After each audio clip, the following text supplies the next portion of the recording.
Grabe ka talaga, Ate Siren. Bakit nyo nileft out naman sa Saidi at nagsinungaling ka pa nga kinurot? Ikaw daw, di naman siya kinurot eh.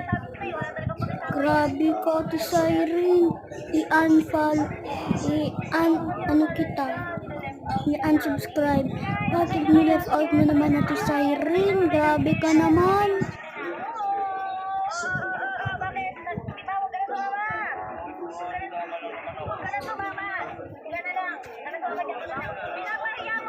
Pinahiya mo ko kanina sa harap nila Ate Aya. Pinahiya mo ko.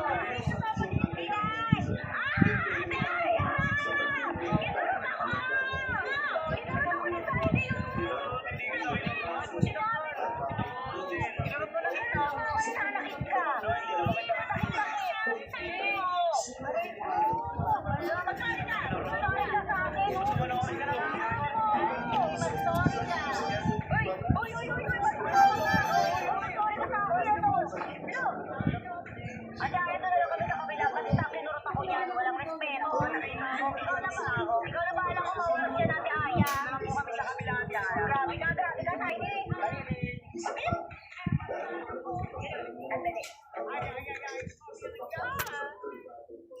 Guys, ako na feel dumatangis ko dito.